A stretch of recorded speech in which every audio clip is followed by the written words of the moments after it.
Welcome back to the Burstimo Music Marketing Podcast. Today we have a super special episode for you because to end 2019, it's not just me and Maddie in the episode, it's everyone, it's the entire Burstimo team. You might think it's just me and Maddie who kind of work at this company because we're only people on this YouTube channel, but we're not. There are 3 other people who do all of the work behind the scenes helping break artists every single day, and each of you have your own individual area which you add to artists and help them. So I thought, should we go along the line and just briefly explain what you do? Yeah. Kirsty? Hi, I'm Kirsty. I do the digital marketing side of things, so that's kind of social media ads and all of that kind of stuff. I'm Bryony. I work on the PR side of things, so that will be kind of press, radio, online, all of that good stuff. I'm Heidi and I'm the creative manager, and I make all the lyric videos, announcement posts, all of the things for the socials. Cool. And if you don't know us, I'm Alex. I do all of the digital marketing stuff as well as kind of Spotify pitching, that kind of thing. So if you're new to the channel, that's what I do. I'm Maddie. I'm head of marketing, so I kind of manage the marketing campaigns. And that's Burstimo team. We put on our Instagram earlier today, if anyone had any questions, we put a story up and a post, and we got loads. So I thought we'd run over a few, and we'd all just answer them, just have a discussion about them.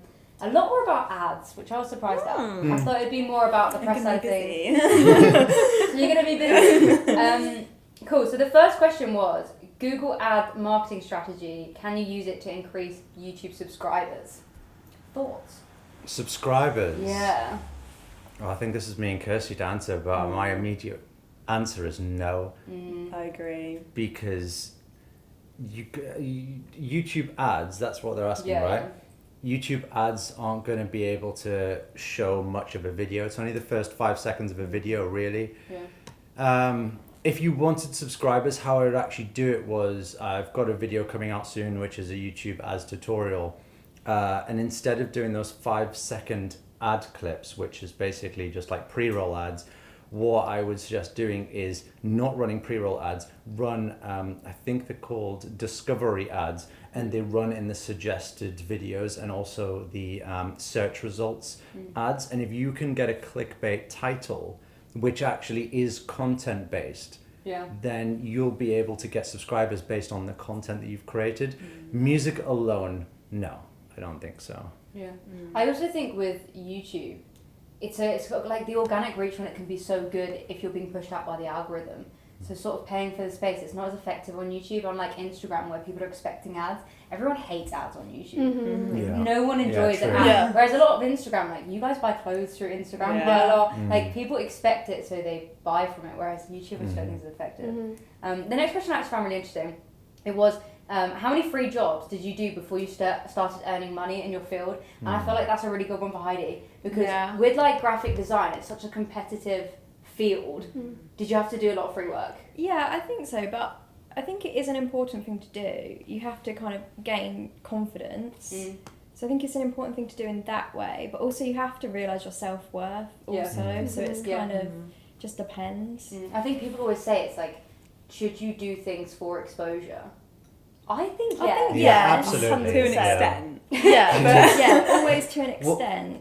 What's the extent then? When do you stop? I feel like if you already have like a sort of following of some kind, and you could be doing paid work, and if you just waited a little bit longer or reached out more, then I feel like some of it can be kind of belittling, where they're asking you to do a lot for free for quite little personal gain. I think while you're still learning as well, it's a really good thing to do, but once you're at that level where you're not actually gaining anything from doing it for free, then maybe step it up.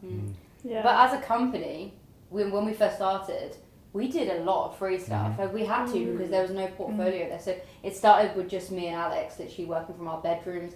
And then we got an office, and then Brian joined us first. And we were working on projects for very small amounts of money. We were taking projects that were like a lot of work for how much we were getting paid, but it was worth it long term because you've got to prove yourself as professionals in a way. So I think so. And we're still doing it to this day. So we've got our service, which we know nails it in certain areas. If someone comes to us and it's not really our area, but we see the potential, we can be very upfront and say, never done it before. but it'd be really cool. Yeah. So we will do it for maybe a cheaper price. Mm-hmm. And it's something experimental, no results guaranteed, but it allows us to push ourselves as a company. And then you go on our website and you go on the case studies and like, what, they did that? That's crazy. So for example, maybe a TikTok campaign. Can you imagine like how hard it was to get someone to do a TikTok campaign for the first time? It's difficult. Or perhaps promoting a live tour for the first time. It's completely different to doing like press, Spotify promotion, that kind of thing, which we always like nail. But doing something live, you've got to get the practice, and then you can start charging for it. Does age matter in a music career? I think in the music industry as a whole, age just doesn't matter. No. If you have the skills and you can back that up with actual kind of proof of that, 100%. who cares? Like, but we're a really, really young team, and we're pretty comfortable saying that, and there's no shame in it. And people, a client would never say, "Oh, I don't want to work with you because you're young," because if you've got the skills, you've got the skills. And I think it's the same with musicians. We often get asked if there's like an age limit to doing well as an artist, and I think it's like if you have a strong enough brand, and if people can relate to you, and they have a story which is worth actually getting to grips with, and age doesn't really matter. I think at the top end as well, a mistake I often see made is like artists always think that they can cut a corner by, if they're older, say they're in their 40s, they try and pretend they've got a history and a legacy, like as if like they've been around for years. How have you not heard of me kind of vibe? Why don't you just like be authentic and just admit that you're new and you worked in like an accounting job all of your life and decided when you were 40 to become an artist? There's nothing wrong with that story either. How much do you think image has to play in music? I think that's one for Bryony or Heidi. Everything, I suppose. Yeah. It's your brand, isn't it? Everything you put out there is your brand. Yeah. So in that way, like the way you look, your name, everything, it comes together to create what someone thinks of you, and that is everything. That's you selling yourself. Yeah, it's like coming as a package, isn't it? And even if you you want to be unknown or not anonymous as an artist, you can do that. That can be your brand. That can be your image, being unknown, not having a face. So yeah, if you're not comfortable with putting yourself out there and being like on the front of everything, that could be your angle, going in as anonymous and not having a face too. Does it help with press and like 100%. getting coverage? Definitely. I think when you're sending out, I mean for me especially, when I'm sending out a press release, the way it's all packaged together, we have your image, album art, and if it kind of all coincides and links together, have you like with you like colour palettes, like the way it all links together. For me, it looks a lot cleaner, and I think sending it out to press, I have more confidence that they're going to be like, that looks different to everyone else. I like the way that looks. We also said we felt like that for Spotify playlists. Because we had like a proper, artwork. sit down and think about it. And if you go through like New Noise, the Spotify playlist for rock music, if you look at all the artists on there, even the artist names have that sort of sound to it, which suits the playlist, the artwork, the actual image of the artist. I think it's just essential for everything, because you can listen to music casually, but like being an actual fan of an artist, you're falling in love with that image and that brand. It's a brand, Yeah, so I think it's super important. How do you find a good manager? You did a video on this. Did a full video on it, yeah. I'd say let them come to you and make sure the timing's right and what they're adding value to in your career. So make sure they've either got the contacts, they've got the money, or they're kind of adding organization. Finding them, I would say mainly kind of Instagram, let them come to you. There are management companies as well you can apply to, but to be honest, if you're out there playing shows, they will approach you, and just make sure that they're doing it for the right reasons. They're not doing it to be cool in the music industry and just want to say that they're in the music industry. Find people who actually want to help you and aren't doing it for their own image. Thoughts on Instagram getting rid of their likes and how this affects everyone? You actually kind of wrote it. This is a pitch. You looked into this quite a bit. So what are your thoughts on it? I spoke to a couple of the clients we're working with at the moment who have quite large followings on Instagram, around 30k, 25k, and they were both really positive about it and thought it kind of adds more value for them personally when putting music out there, because it's not just dependent on like, oh, I look really good in this photo because I'm getting loads of likes. It's more like I'm putting content out there that I want to put out there, and I'm not going to be judged upon how many likes the post's getting. Yeah. So overall, I think for artists, I mean, they could be just saying that, but I think overall it's a good thing, and people are happy about it because it means that it's adding more value to you personally than when people go on your Instagram. But I kind of looked at it from a different way, and I thought when asking them, the overall consensus would be like, oh, I don't know, because it takes away credibility. Because I know personally, if I go onto an Instagram account and they've got a load of followers but I've got quite bad engagement, it's a bit like, oh, is that real?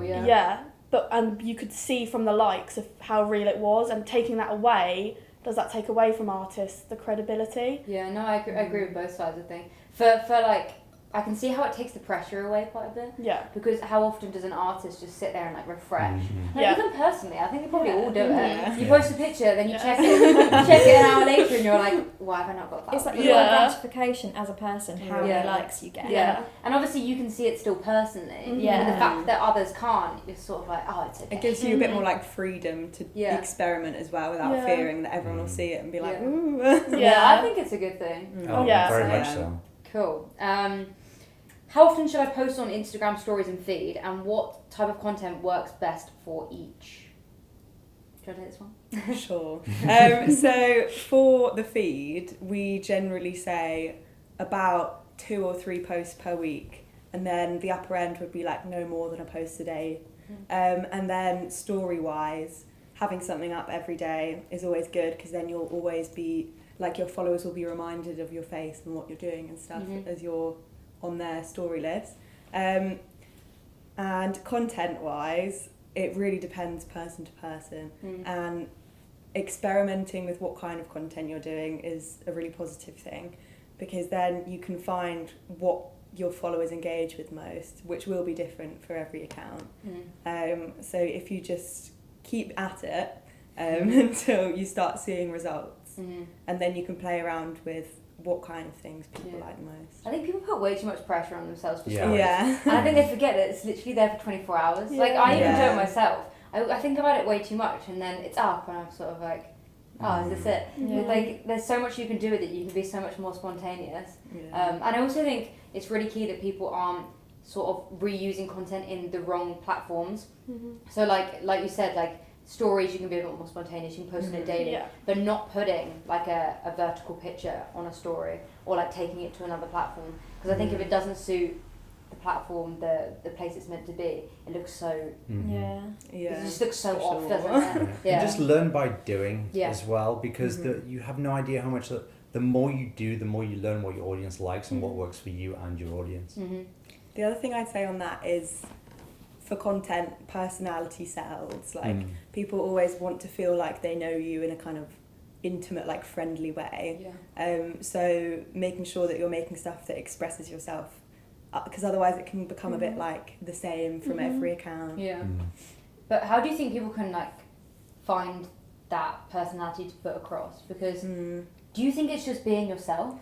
Or do you think it's like finding that angle and the story? Because it's a narrative, isn't it? It's your story. So everything you post is yours. Yeah. I agree with that 100%. Like, it's all well and good having a very polished, well put together, feed especially. It's not always on likeable. Instagram. It's not likeable, and I know, for me personally, I follow a lot of artists on Instagram because I like their story, I like what they post on their feed, I like what they post on their stories.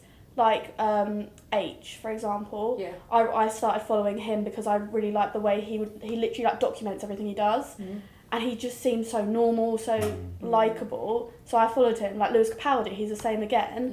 You follow them because of who they are as a person. I don't like them because their feed's really put together and polished.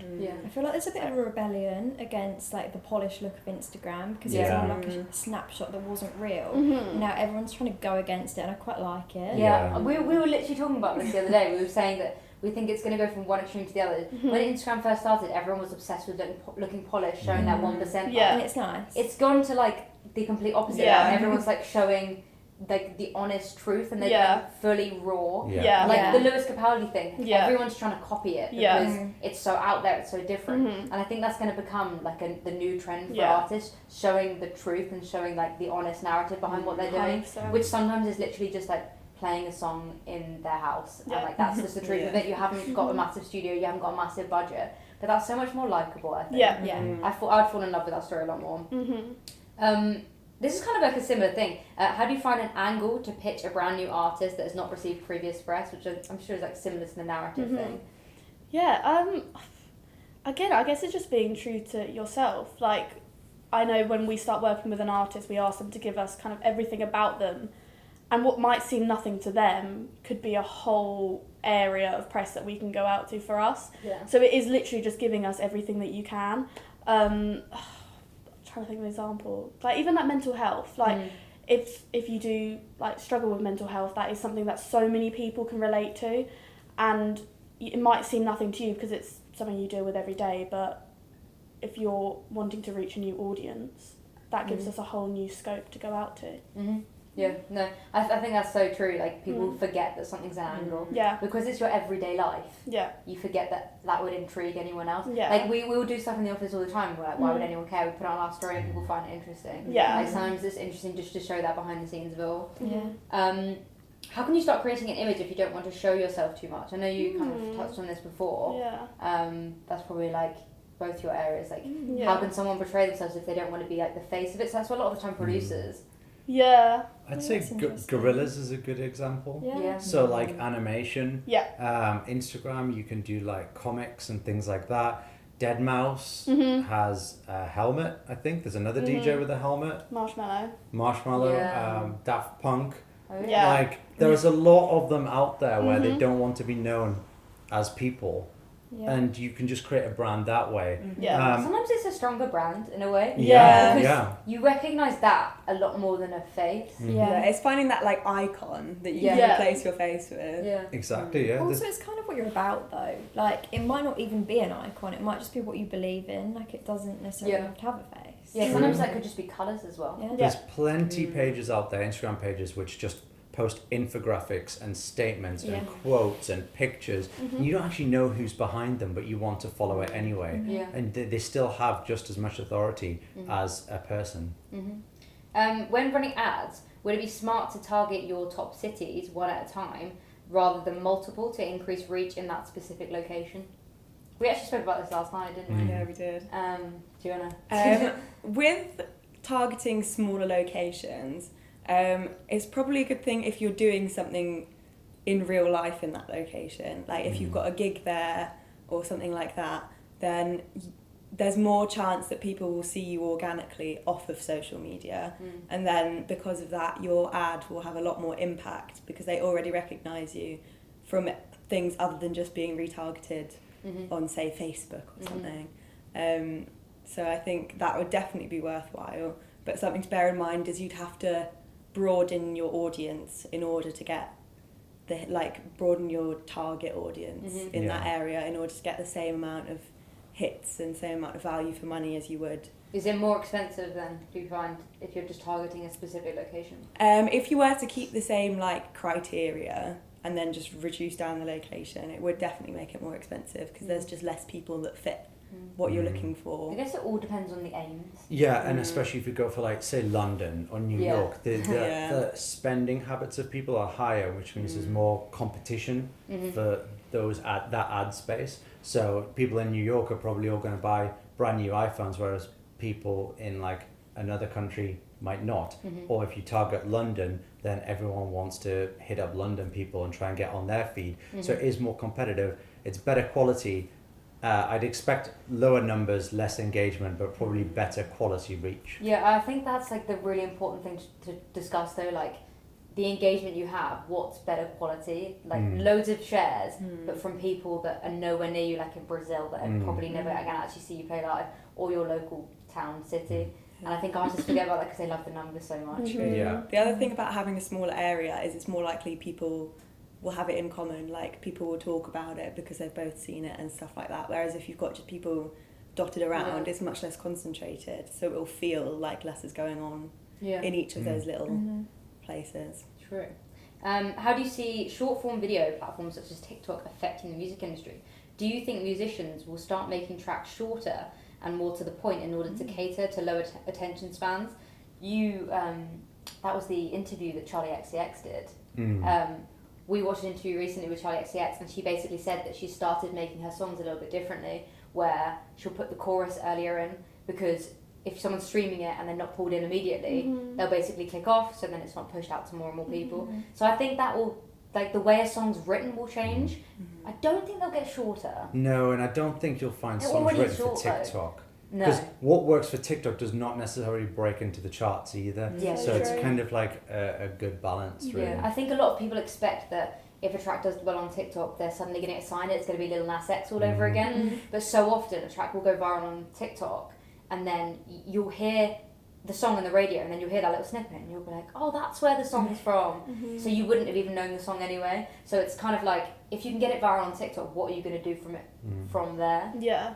But I think short form video will definitely get more and more popular because attention spans are so low that people need that kind of short form content. I think humour will also become a really big part of a lot of artists' content strategy because people just want to be entertained. Yeah. I think it's a mistake that people make in thinking that people's attention spans have got worse, and I think that's completely not true of the younger generation. People will sit and binge watch a Netflix series. What's actually happened is people's expectations of how much content you can consume in the space of like 1 minute is actually a lot higher than it used to be. So if you ask your parents how much content could you consume in an hour back when TV had adverts and like just one show on, it would be like one piece of content. We could right now, all in the space of 1 minute, consume about 30 to 50 pieces of content, either on TikTok, Instagram, Twitter, whatever we want. And so we don't have worse attention spans. It's just how much content people are expecting to see in a space of time has changed. Do you think traditional PR campaigns are worth it as a developing artist on a tight budget? Depends on like... We get asked this all the time and it's really difficult because it depends also what you mean by a tight budget, because some artists will speak to us and think a tight budget is 500, some think it's 5,000. It depends completely on your aims. If you want to build an online presence, which I do think is essential for an artist because you won't get playlisted on Spotify playlists, you haven't got that credibility to take to sort of industry people, then PR campaigns are really worth your money. But if you're at a stage where you've literally released your debut single and you haven't created social media, you haven't really got any songs out there, then a PR campaign, if you haven't got an angle either, probably isn't the best investment, I'd say. Press works, but only to a certain extent. It only works in terms of getting credibility, finding your story, establishing your story, and then maybe getting on like Spotify official playlists because you have a better, stronger pitch and more credibility. But if you're on a tight budget and you're worried, I think there's other things you can do now. Someone actually asked that. They said if they had like this overall marketing budget, how would they prioritize? Would they invest in PR? Would they invest in radio plugger? Would they invest in a social media team? Would they invest in ads? What do we think is best there? It depends on the size of the budget for me. And if it's a smaller budget and you're worried, I would go the ads route, I'd say. Because you kind of know what you're getting. I would stay away from things like influencer marketing, and you'll end up burning your money if you don't have the budget. You need a lot for that as well. You need a really big project for influencer marketing campaigns. But ads, you can kind of control them. You can run ads, get some credibility, get some Instagram followers, and then maybe run a PR campaign if you have the budget. I think it's like a really good idea to spend that money on the content as well. Yes. Like if you had 500 quid which you wanted to invest into submit hub and ads, if you just put about 200 of that into some really cool content, that money, you'd see a return on that in fans. Obviously you're not going to see a return in actual like the money itself, you're not going to see a straight up return on investment, but if you put 200 quid into some really cool content, you're a lot more likely to have effective ads which are cost effective as well, but also like an engaged audience there, because we see so many artists pushing ads but the content's just not good, and then it's basically pointless you spending that money on those ads. While we're on ads, do you want to kind of talk about what content you think is good for like sort of like top funnel raising awareness ads? Anything that gets people to stop scrolling, really. Like, I think artists get quite offended when people don't stop scrolling and listen to their music, and like they run like promo videos and like Spotify links and things like that. And Kirsty does it mainly here, just finding different things. I don't know if you want to talk a bit more about that. So you've only got a couple of seconds to get someone to click onto whatever ad you're running.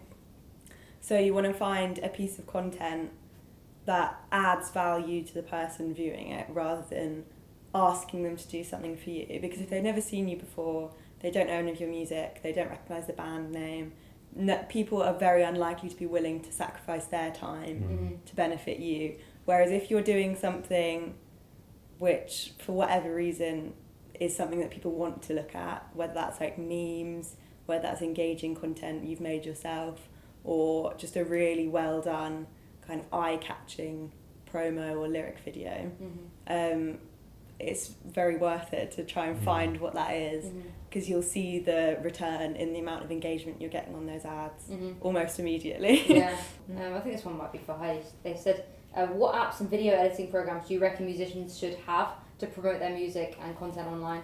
So I guess, but what's like the best way for artists to make content? I mean, a good one. I don't personally actually use it, but you do sometimes, don't you? Canva. Yeah, Nice, Canva's yeah. great. I love Canva. I mean, I hear it's great. It actually is putting a lot of graphic I designers feel out like of it's business. really I think. basic Yeah. Photoshop, isn't it? And the thing is, I mean, if you can use Photoshop, great, but it's quite expensive. And if you don't have the money or whatever, Yeah. Canva's easy to use, so I'd probably say Canva. It's But then literally- again, it's a good thing to use animation. Like, people will definitely engage more if anything's moving. Yeah, that's true. It's True. like, can Canva even make videos? No. Yeah, so I guess that's where you're losing out on that. Like, obviously After Effects, Premiere, Mm-hmm. but you have to know how to use those, so you either have to get a graphic designer in or Mm-hmm. learn. There's loads of tutorials, but definitely get things moving, I think, because it really does make a difference. Yeah, I think I'd rather just film a video than worry about what app to use. Yeah. I think if you're worrying about the app first. You need to worry about the content before you worry about how you're going to edit the Exactly. content. Yeah, that's so true. Yeah. I feel like that's But- like quite a typical artist thing to say. Like, oh, but how am I going to do this? How am I going to do this? It's like literally pick up your iPhone and film a piece of Yeah, content. you have to have a good photo before you can edit the photo. Yeah. that's Yeah. So yeah, So, but yeah. definitely Canva. I think Canva is a good way Big to up go. Canva. There are a few questions about like release strategies. So when to promote a release, how often to keep pushing it, should you push it after release? Yep. What's your thoughts on that? I actually got asked a question the other day about kind of music videos and when's the right time to be releasing a music video. And in terms of like a release, so say you're releasing a single within an EP and you've got a music video to accompany the single, I'd say kind of release little and often. So you've constantly kind of got a flow and you're not just releasing everything all at once and then it's like, well, now what? Like, why has nothing happened? So I'd kind of always structure it so you've got, say you're releasing a single, I'd give a good lead time to release the single, so you kind of pushing it out first, getting stuff confirmed, releasing a single, then maybe a week to 2 weeks, release a video, and then maybe week, 2 weeks, maybe even a month, then drop an EP or an album, whatever you're pushing, just to kind of keep it moving, and it doesn't just kind of, everything's there and it's just stagnant, like nothing's happened. Kind of keeping that flow, and then you can get more for what you're doing as well, so you can get different features for videos than you can for just a single that you're releasing on Spotify. You could get, YouTube channels uploading it. Whereas if you're just releasing a single, then you've got different avenues to go down. Yeah, I guess it's the same as content. It's sort of just being consistent with it. Completely. Because so often an artist will release one album a year, and then it's like, well, what are you going to do with that? Yeah, I don't want to say it's a waste, but it is a shame when artists are just like, here's the album. It's like, oh. And it's like they've... What else? Yeah, it's like they've given no time to kind of build a buzz around it, release singles, release bits and bobs in between. It's just, well, there it is. Even like the biggest artists in the world are doing it. So there was this article about Ariana Grande at I think it was the summer of this year, and they said it was a little over a year she'd released 32 songs. And like, how mental is that? She's probably one of the biggest artists in the world, and she's released 32 songs in a year. And then there are independent artists that are releasing 6 in a year, and then they're expecting to be at like an Ariana Grande level. Yeah. And it's like, if the biggest artists in the world can release that many songs, and the pressure is on them, people are looking at them expecting the best. I think an independent artist can do exactly the same. Obviously, the budget's not going to be there to take everything into production, create music videos for everything. But I mean, you can still, if you're going to release one album a year, just release those as singles. It's so simple to do. Yeah. a lot of questions about release strategies. Someone asked as well, do you need a music video for every single release that you do? No, not at all. It's not the end of the world. It just kind of adds more to what you're doing, I guess, and it just continues the buzz around the release is the way that I see it. It kind of elongates the process because once you've released the single, and so you've built a fan base around that from people who are listening on Spotify or SoundCloud or whatever, you can then on your socials be promoting the single, and it just gives you more content to work with as well for your socials. So if you've shot a music video, you don't just have to just drop it as a music video, you can chop it up, create promo videos you do, run those as ads. You've got so much more to work with, and it just adds more value to your brand, I guess. By having Do you find that music videos are easier to promote on socials than sort of like basic content that's created specifically for socials? It's a bit of a mix, because sometimes if a music video doesn't have its own angle, it's hard to get people who aren't already existing fans to give it a go. But if the music video's got something interesting about it, like a unique look or some kind of story behind it, then that does generally help an ad campaign. Yeah, that is one thing about music videos is I wouldn't throw a load of money into a music video if you're not going to like promote it and make the most of it. That is one thing that really frustrates me, is when I work with a client and they've pushed a load of money into shooting this amazing music video, but then it's just out there and it's left, and no one's seeing the hard work that's gone into it because there's no promotion behind it and they're not trying to push it out. So, but there's like a balance. You also don't want it to be a bit rubbish and just shot on an iPhone like walking around. There's that kind of happy medium. It's just finding what's going to work. I think if you look at like music videos now, like I don't sit down and watch music videos. Like unless they're like my favourite. I know you do. I really enjoy enjoy them. You probably watch them from your favourite artists. Like, do you go and discover musicians through music videos? It's hard to. I actually still watch, like, if there's an advert break on TV, I'll go onto the music video channels and I'll watch the music videos on the channels. Yeah, I'll do that when I'm with friends. And I'll like flick through them, and I'm on YouTube quite a lot, and I find a lot of the music that I listen to through YouTube, and I'll be watching the music videos there. But like you say, I'm only going to click on the music video if I'm familiar with the artist. I think that's why it's hard for independent artists. Like, a lot of people come to us saying they want to go viral. And that's such a buzzword. But what was the last music video that went viral? Because I always think of Childish Gambino. Gangnam Style. What did the Fox say? The only one that was serious was Childish Gambino's one. What was that? This is America. This is America. And like the reason it went viral was because of the message behind it, not because it was a joke. But even the still, platform already.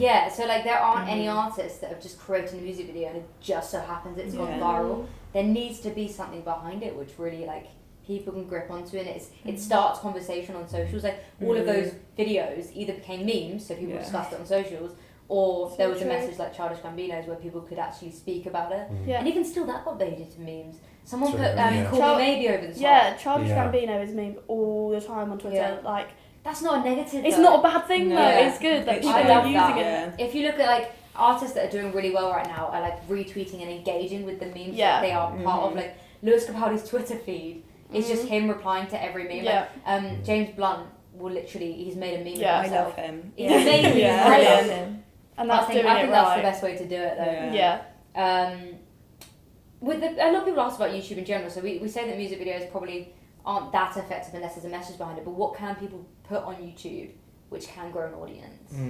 We spoke to an artist yesterday, and I basically said the only way to really get discovered on YouTube from scratch is either through search results or suggested videos. So you either need to make a video which is going to come up in the search results of things people are searching for, or hop on a trend that everyone is doing, and then say a big YouTuber does it, they see you've done a different take on it, it comes up in the suggested, and it's got a cooler thumbnail and they want to watch it. You know what my first idea was for that? Have you seen this trend at the moment? It's like, how much free stuff can I get for 100,000 subscribers? You start a YouTube channel, you get all your friends to subscribe, so you got 5 subscribers, and you title the video, how much free stuff can I get for 5 subscribers? Like that sort of thing will come up in the suggested. That's the sort of thing that would go viral on you to get your first like 100,000 subscribers. That's true. If you put the thumbnail as like load of junk you'd actually get people clicking. That's a cool idea. Nice. No artist would do we'll that. cut that out of the video and we'll just use it. It's a good idea, but still people won't do it.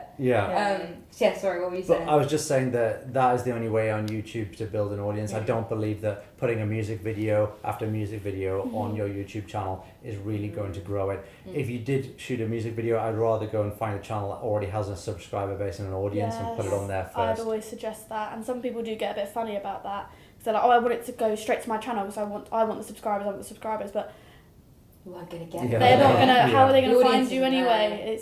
Do you find that, especially for hip hop, do you find that they have really good platforms for artists to sort of push an audience 100%. towards? I think in that genre specifically, they kind of have more of an advantage because, I mean, I don't know personally off the top of my head of any like indie pages or indie YouTube channels that upload full music videos and get the kind of, I don't want to say clout, but clout, isn't it? When it's shared on Grime Daily, they then tweet it and they've got millions of followers on Twitter, and then they're getting the followers, and it honestly does so much for a hip hop artist, and I don't know of any other genre that's really doing that for artists. So there is an advantage there, but at the same time, Grime Daily has got to be a good music video, and that's where the issue is, where they're pumping money into a music video, and if Grime Daily don't pick it up, it's like, ooh, you've wasted that money. You've wasted your money. What do we think of thumbnails though? Like Heidi creates all our thumbnails. Big up, does a great job of that. What do you think? Like personally, what do you do for a thumbnail when we literally just send her the raw image and we're like, help. What do you do for them? What do you find works best? A colour scheme is everything. Yeah. A colour can mean so much. It sounds ridiculous. But every colour means something. Yeah. Like, it signifies something you don't even think of. Like, green is grass. Like, everything. So, like, for you guys, obviously, I did the branding. So, the mustard. It's quite an in colour. Yeah, it is. And so, things like that, they're just You're on brand. You're on brand. They're just a bit now, and they're relevant. And that's the way I try and keep it. I like the big text. Yeah, definitely really big text. And like cutting us out, I really like as well, Yeah, making it clear, like people just want all of the information at once. Like they don't want to try and find things. You have to make the design really simple, I think. You have to go really simplistic for people to be able to read all the information instantly because people don't want to wait around for it. They don't have the time to either, especially on YouTube where people open up their homepage and they just sort of want to just look and go, yeah, I'll take that. If it's not the one that's interesting, they're not really going to be bothered. Yeah. Alright, we'll do the last question as, any tips on avoiding being perceived as a vlogger, as I'm a content creating artist? What are your thoughts on that? Keep it about the music and don't try and fool your audience that it was ever not about the music, but create vlogger style content is absolutely fine. I think Scotty Sire does a nice balance of it personally, and he's got millions of streams and selling out shows across the world. So I'd say do that, keep it about the music, and never really forget who you are, and make sure that you're comfortable yourself creating that content, because then you can just create more of it all of the time. Don't try and copy vloggers because that's who gets the subscribers. Also, I feel like that's coming from a perspective of like you actually care what people think. Yeah. Like, why do you care if people think you're a vlogger? If you're creating music and you're just so happens you're also a content creator, like why do you care if people think you're a content creator? If they're hearing the music anyway, that's great. I wouldn't really care too much. Was Lewis Capaldi a vlogger? I guess you could say as well, like when we met his label, and the senior marketing exec at Virgin EMI was like, yeah, he's a part-time comedian, part-time musician. That's just the truth of it, and no one's getting angry about that. But I think it's good. You don't have to be one thing. No, not at all. Be plenty of but things. even that Scotty Sires though. Yeah. Scotty Sires is a YouTuber, and it just so happens he's a musician. Some people don't even know he's a musician. Some people don't even know we're a marketing agency.